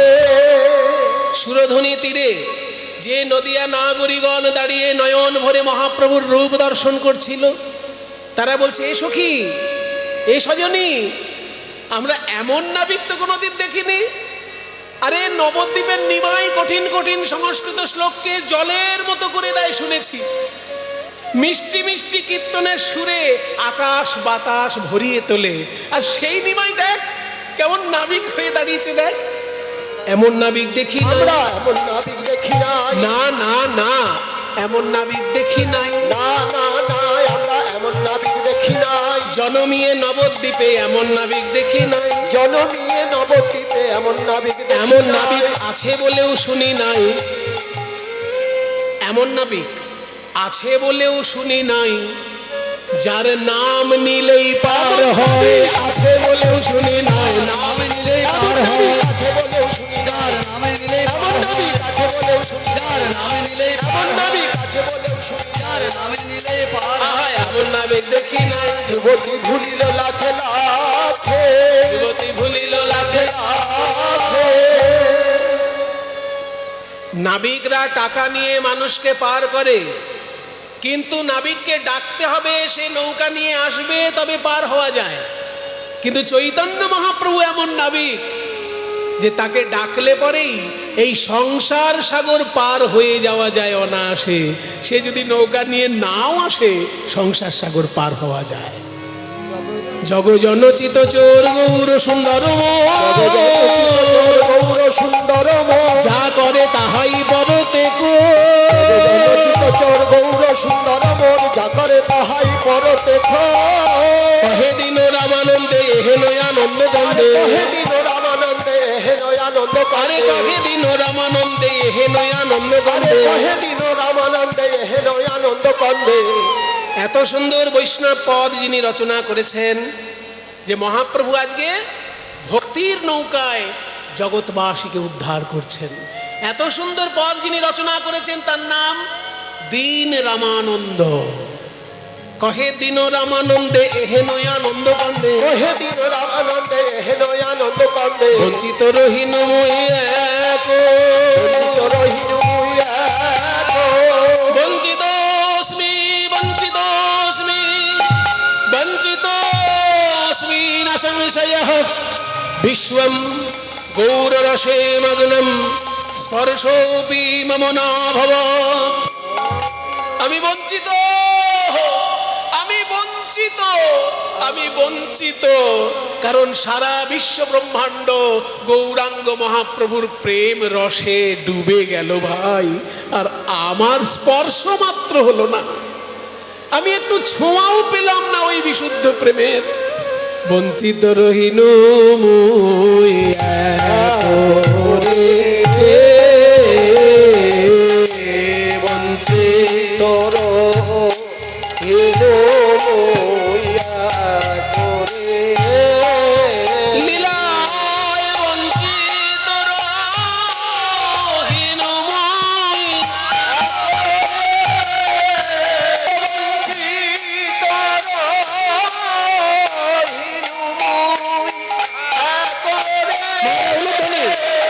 জয় গৌর হরি বল।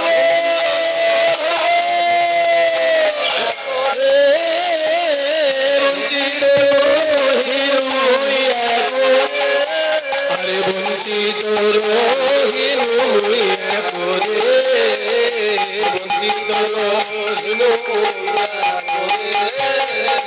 বঞ্চিত রহিন করে,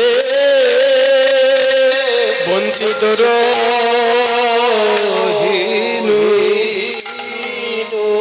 সবার কাছে আমার অনুরোধ, সবাই একটু হাত জোড় করে বসুন, আমি একটা প্রার্থনার গান গাইব। বসুন, এখানকার ভক্তবৃন্দের অনুরোধ, একটা প্রার্থনার গান আমি গাইব। আমাদের বাংলার সাহিত্য যে কত উচ্চ মানের, এই গানটা শুনলে আপনারা বুঝতে পারবেন। সবাই একটু হাত জোড় করে বসুন। প্রতিদিন ঘুম থেকে উঠে আমরা দাঁত মাজি, আর একটু বেলা হলে শ্যাম্পু দিয়ে চুল মাজি, তার সঙ্গে সাবান দিয়ে গাও মাজি, আবার সার্ফ সোডা দিয়ে বাসনও মাজি, কিন্তু মনটা যে দিনের পর দিন ময়লা হচ্ছে, সেটা কি মাজা ঘষা করি? দাঁত মাজি কিন্তু মন মাজি না। সেই জন্য এই গানটায় প্রার্থনা, হাত জোড় করে। তুমি নির্মল কর মঙ্গল করে, মলিন মর্ম মোছায়। নির্মল কর মঙ্গল করে, মলিন মর্ম মুছায়।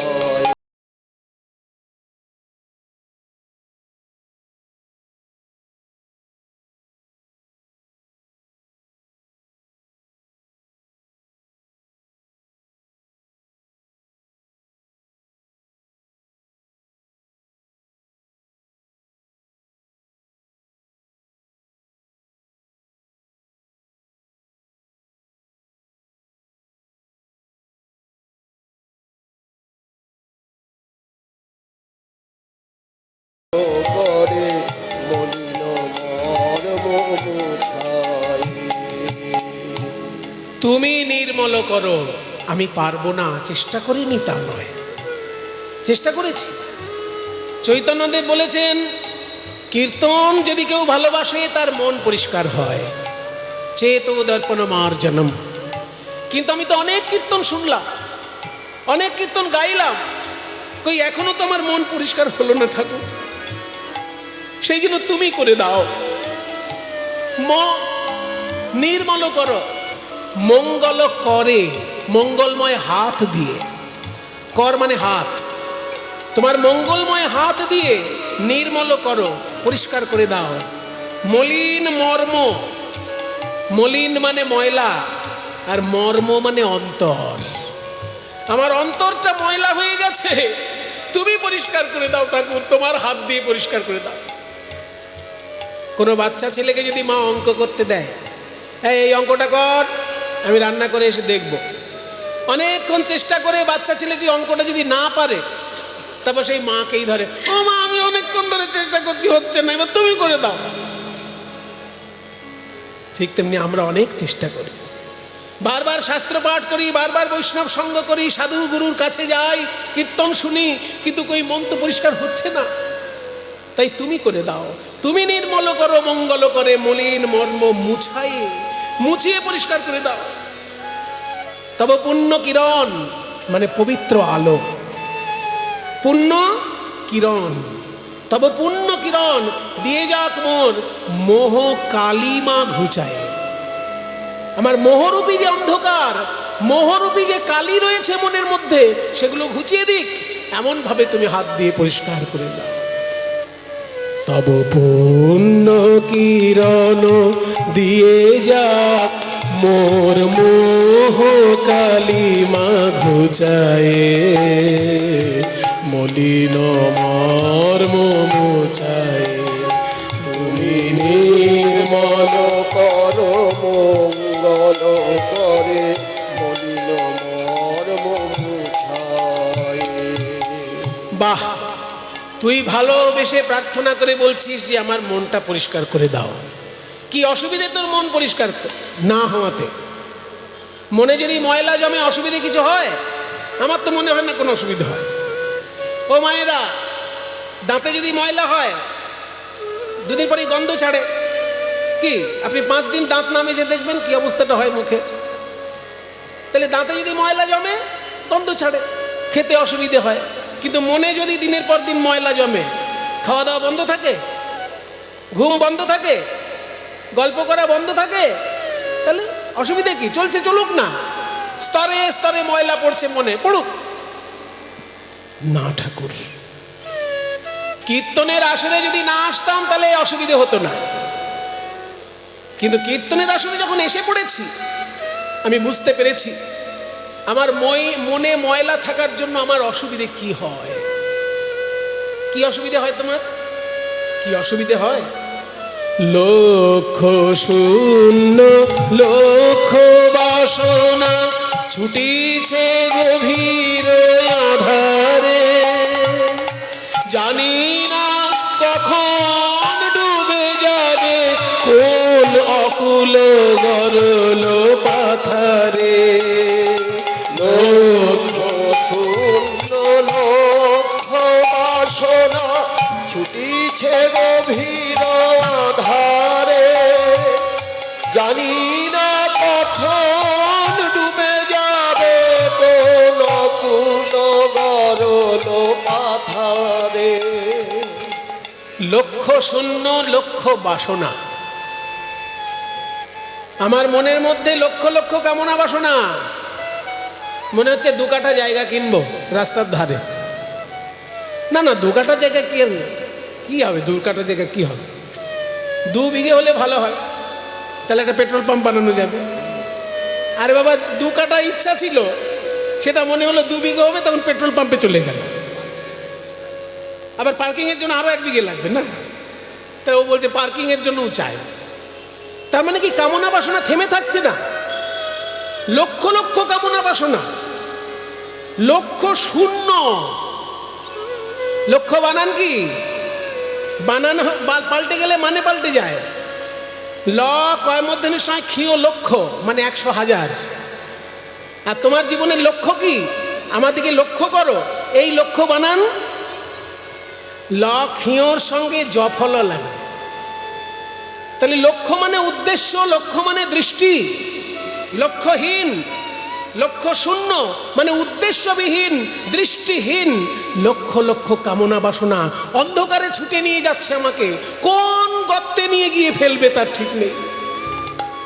লক্ষ শূন্য লক্ষ বাসনা ছুটিছে গভীর আধারে, জানি না কখন ডুবে যাবে কোন অকুল গরল পাথারে।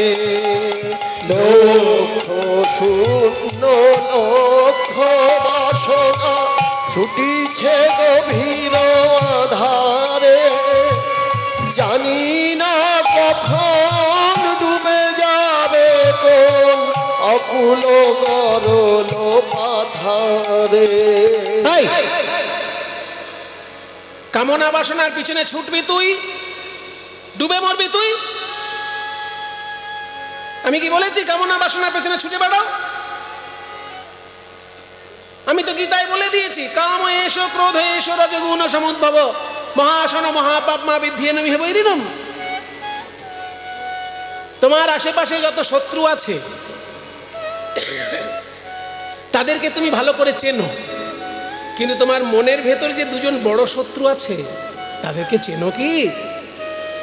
গীতায় বলছি, গীতা সব থেকে বড় শত্রু হচ্ছে দুজন, কামনা বাসনা আর মাথা গরম হয়ে যাওয়া রাগ।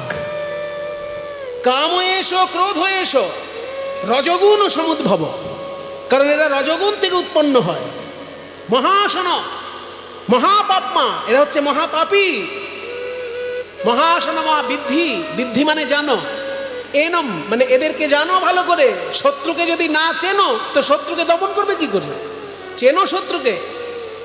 মনের মধ্যে দুটো বড় শত্রু, কাম এসো ক্রোধ এসো রজগুণ সমুদ্ভব মহাসন মহাপাপমা বিদ্ধি এনম ইহ বৈরিণম। বৈরী মানে শত্রু, এরা তোমার বড় শত্রু। আমি তো গীতায় বলে দিয়েছি। তা কামনা বাসনা করবে আর পাপের গর্তে গিয়ে পড়বে, তোমার ব্যাপার, পড়ো গিয়ে। ভক্ত বলছে, হে ভগবান, এই কথাটা যদি অন্য কোনো লোকে বলে আমি মেনে নেব, কিন্তু তুমি তো আমার বাবা। ঈশ্বর হচ্ছে মানুষের বাবা। বেদান্ত দর্শন কি বলছে? শৃণ্বন্তু বিশ্বে অমৃতস্য পুত্রাঃ আগে ধমানি দিব্যানি তস্থু। তোমরা সকলে অমৃতের সন্তান, মানে ঈশ্বরের সন্তান তোমরা। বাবা কি কখনো এই কথা বলতে পারে যে ছেলে ডুবে মরুক তো আমার কি? মনে করুন একটা বাচ্চা ছেলে পুকুরে নেমেছে, সাঁতার জানে না, সাঁতার না জেনে পুকুরে নেমে পড়েছে, হাবুডুবু খাচ্ছে। এবার রাস্তা দিয়ে যারা যাচ্ছে তারাই ওকে গালাগালি দিচ্ছে, এই ছোড়া সাঁতার জানিস না তো জলে নেমেছিস কেন, হাত ছাড়া। চিৎকার করছে কিন্তু ছেলেটাকে বাঁচাচ্ছে না। কিন্তু যে ছেলেটি ডুবে গেছে পুকুরে, তার বাবা যদি পাশ থেকে যায়, সে কি তখন ছেলেকে গালাগাল দেবে? আগে ঝাঁপিয়ে পড়ে ছেলেটাকে উদ্ধার করবে, তারপর বলবে বাবা সাঁতার শিখে তবে জলে নামো। তা আমি কামনা বাসনার পিছনে ছুটতে ছুটতে পাপের সাগরে ডুবে যাচ্ছি।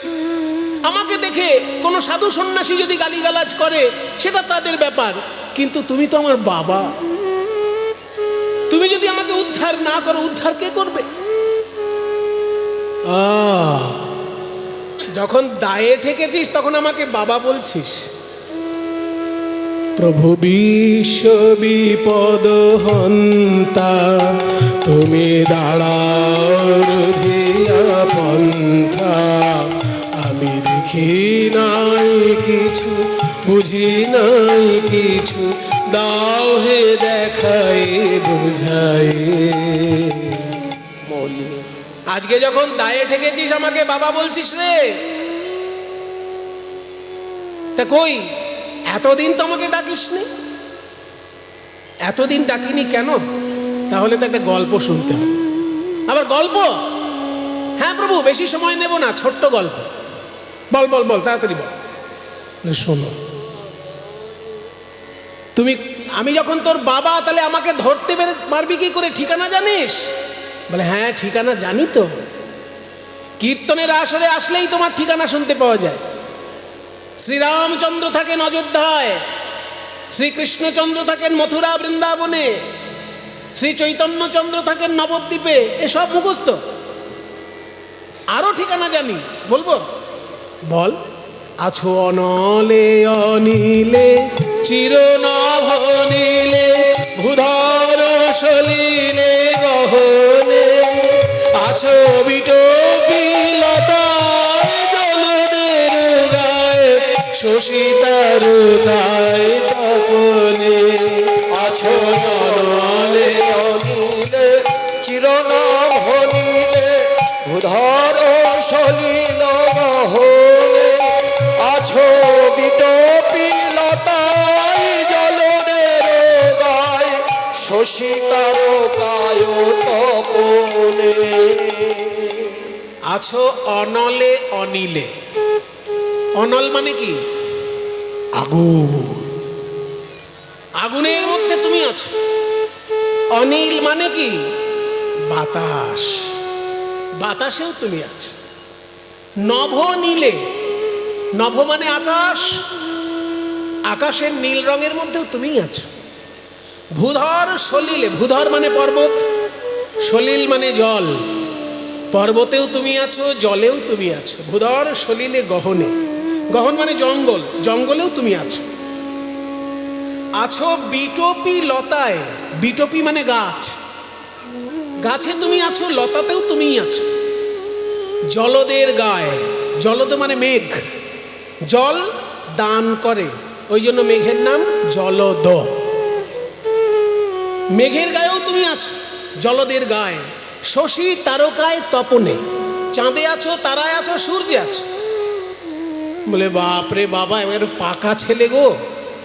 আমি বললাম যে আমার ঠিকানা জানিস? ঠিকানার একেবারে ফুলঝুরি ছুটিয়ে দিল। এই, এত ঠিকানা মুখস্থ করে বসে আছিস, তোমার ধরতে পারিস না কেন? বলে ধরতে কেন পারি না? তাহলে তো ওই গল্পটা শুনতে হবে। বল বল, তাড়াতাড়ি বল। শোনো ঠাকুর, কেন ধরতে পারি না? তোমার ঠিকানা মুখস্থ, কিন্তু ধরতে পারি না তোমায়। কেন? একটা গল্প ছোট্ট। একজন ছিল ভিখারি। সারা বছর ঠাকুরের নাম করে ভিক্ষে করে, কেউ দেয় কেউ দেয় না। এবার ভিখারি মনে মনে ভাবলো যে ধুর, আমার মুখগুলো সবার চেনা হয়ে গেছে, তো ওই জন্য কেউ দেয় কেউ দেয় না। আজকে আমি নতুন জায়গায় গিয়ে ভিক্ষে করব, অন্ধ সেজে। এবার অন্ধ সেজে ভিক্ষে করলে পরে লোকে একটু বেশি দয়া করে দেবে, এই বলে সে অন্ধ সেজে ভিক্ষে করতে লাগলো। মানে সারা বছর শিব ঠাকুরের নাম করে ভিক্ষে করে, তো ওদিকে মা দুর্গা রেগে গিয়েছে। শিব ঠাকুরকে বলছে, এই যে আপনি তো সারাক্ষণ ধ্যান করে ডুবে থাকেন, আপনার নাম করে একজন সারা বছর ভিক্ষে করছে, তাকে একটু দয়া করতে পারেন না? আরে আজকালকার দিনে যা সোনার দাম বেড়ে গেছে, 10 কেজি সোনা দিয়ে দিলেই তো ঝামেলা মিটে যায়। বেশি লাগবে না 10 কেজি সোনা। শিব ঠাকুরের কাছে 10 কেজি সোনা কি? ওনার বাবা হচ্ছে রাজা হিমালয়, হিমালয় পর্বতের জামাই তো উনি। তাহলে রাজার জামাই যে, তার 10 কেজি সোনা কোনো ব্যাপার? দিয়ে দিন। শিব ঠাকুর বলছে, শোনো, ওর কপালে সইবে না, ওই জন্য দিচ্ছি না। এই না দিয়েই কপাল দেখিয়ে দিলেন। আগে দিন, তারপর কপালের কথা বলুন। বলে শোনো দুর্গা, ও যদি আমার ভক্ত হয়, তাহলে তুমি তো ওর মা, ও তোমারও ভক্ত, তুমি ওকে দিয়ে দেখো ওর কপালে সয় কিনা। ঠিক আছে, আপনি শুধু ধ্যান করুন, আমিই দেব। এই চিন্তা করে মা দুর্গা কি করেছে জানো? 1 লরি হিরে এনেছে। 1 লরি হিরে এনে রাস্তার উপর ঢেলে দিয়েছে। মানে ভিখারিটা ভিক্ষা করতে করতে আসবে, রাস্তার মোড় ঘুরলেই হীরের উপর গিয়ে পা পড়বে। এবার ওই রাস্তার মোড় আসার আগে ভিখারিটা হঠাৎ চিন্তা করলো যে আমাকে কেউ ভিক্ষা দেয় কেউ দেয় না, আজকে আমি অন্ধ সাজবো। যে জীবনে অন্ধ সাজে না, আজকেই সে অন্ধ সাজার জন্য চোখে একটা গামছা বেঁধেছে। চোখে গামছা বেঁধে অন্ধের অভিনয় করছে। এবার জীবনে অন্ধ সাজে না, আজকেই অন্ধ সেজেছে। কাজেই রাস্তার মোড় ঘুরে এসে যখন হীরের উপর পা পড়েছে, উনি চমকে উঠেছে। হীরের উপর পা পড়েছে, তো চোখে তো গামছা বাঁধা আছে, অন্ধের অভিনয় করতে গেছে। এবার যে হীরের উপর পা পড়েছে, উনি সরকারকে গালাগালি দিচ্ছে যে আমাদের দেশের সরকার ভালো না, রাস্তা তৈরি করার জন্য শুধু পাথর ফেলে রাখে, রাস্তা তৈরি হয় না।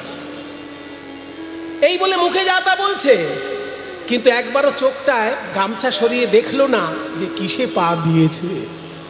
1 লরি হীরের উপর পা দিয়েছে, কিন্তু মনে করছে পাথরে পা দিয়েছে। ওই অন্ধটার মতো আমার অবস্থা ঠাকুর। আমি জানি তুমি কোথায় থাকো, তোমার সমস্ত ঠিকানা আমি মুখস্থ করে ফেলেছি, কিন্তু ধরতে পারছি না, কারণ আমার চোখে ওই গামছা বাঁধা আছে। অজ্ঞানতার বসন আমি চোখে বেঁধে রেখেছি প্রভু। আমি নয়নে বসন বাঁধিয়া, আধারে মরি গো কাঁদিয়া, আমি দেখি নাই কিছু, বুঝি নাই কিছু, দাও হে দেখায়ে বুঝায়ে, মলিন মর্ম মোছায়ে, তুমি নির্মল করো মঙ্গল করে মলিন মর্ম মুছায়ে, তব পূর্ণ কিরণ দিয়ে যাক মোর মোহ কালিমা ঘুচায়ে। ওহে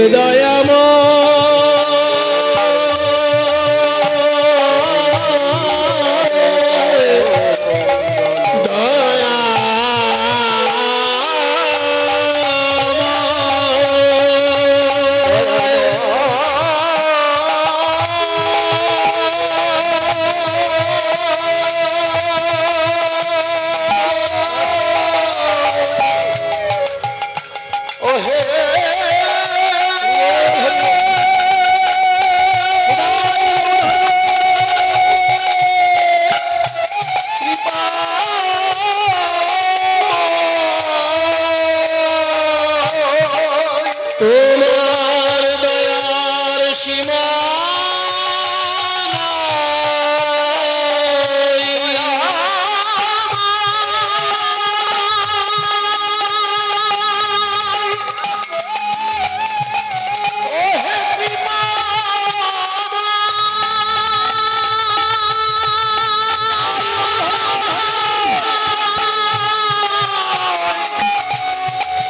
তুমি দীনবন্ধু